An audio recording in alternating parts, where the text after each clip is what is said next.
it really is true. So you get to choose with your life. So what do you want it to stand for? Because your life plan needs to come before your business plan. Your life plan needs to come before your career plan. You know, whether you want to be an entrepreneur or a career. So I use those kind of interchangeably because we're talking about what you do professionally. Why the life plan needs to come first is because of a couple things. One, if you don't have a life plan in place, that is being clear on what you want your life to be about, what your values are, who you are, what kind of experience you want to have on this journey, you may have a certain measure of success, but then you'll just keep bumping up against a wall. Or you may find that you have a wild amount of success, but it doesn't align with who you are and what you want, and you wonder, what kind of monster have I created?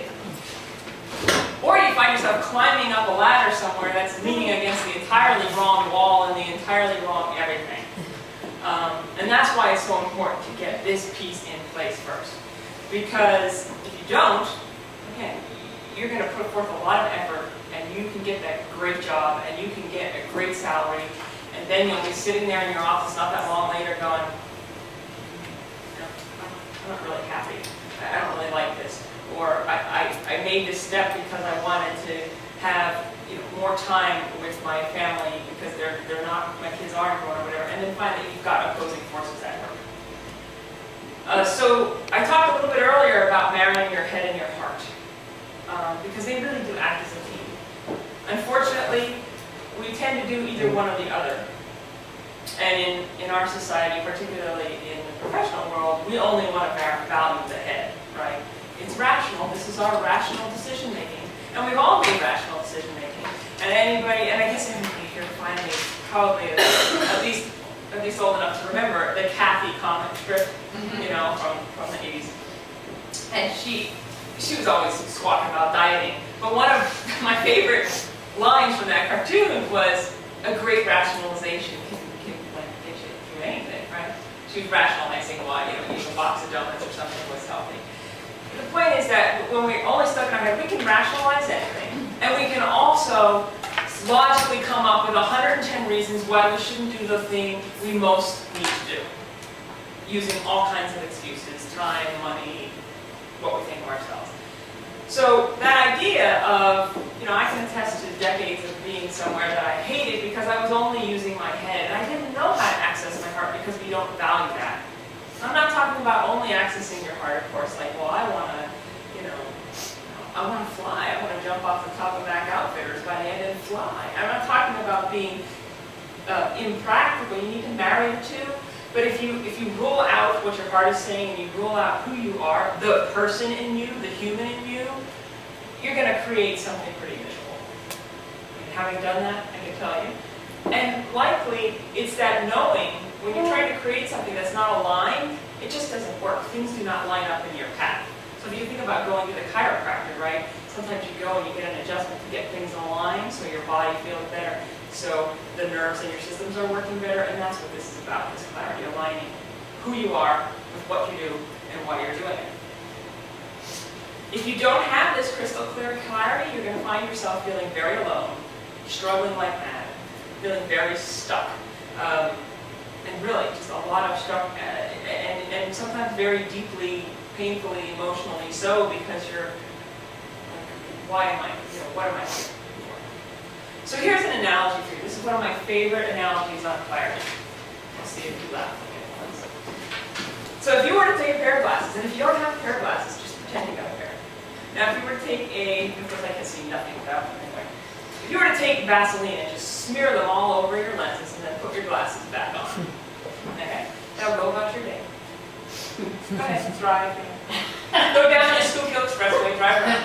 Although I think some of the people there are already quite trying this trick. Just judging on how they try it. But how would that make you feel? I mean, obviously we're not going to do that here today because we're kind of clean up time. But just imagine if you were to do that. Give me some emotions that come up for you when you think about, okay, I'm going to go through the day now and do that. Confusion.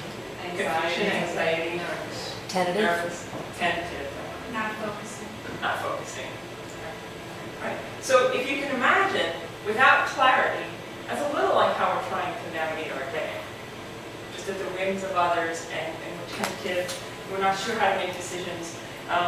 And it creates this washing machine of emotions on top of the things that we're trying to present ourselves to the world to get things done.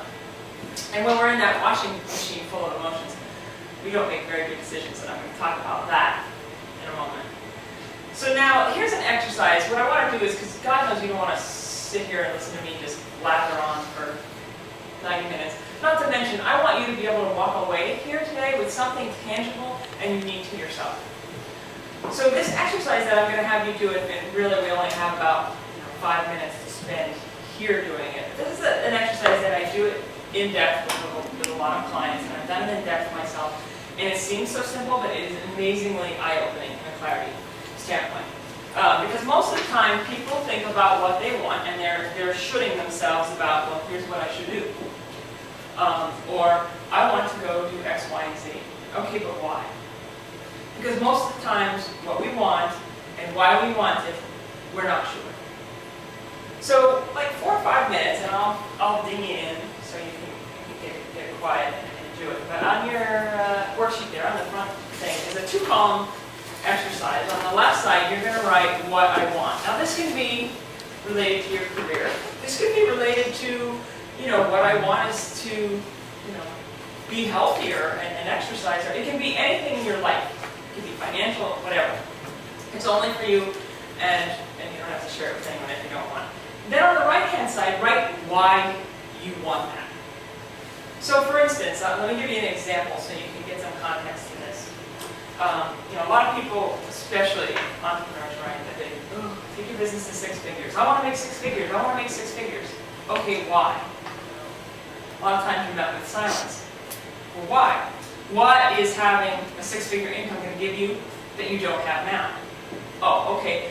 Well, I want to earn that because I want to, give my kids the gift of an education, or I want to, save for retirement because I want to do this later. But even deeper than that is, I want it to give me some measure of financial security, some level of financial freedom. I want to be able to travel. I want to be able to engage in more self-development work or more self-care. So you see where I'm kind of going with this? It's more than just, okay, that's what I want. All right, that's great. But why do you want that? Why do you want that? And what is it going to give you that you don't have now? So take just about, 5 minutes. Kind of get quiet. If I had music, I'd play. To just work on that exercise.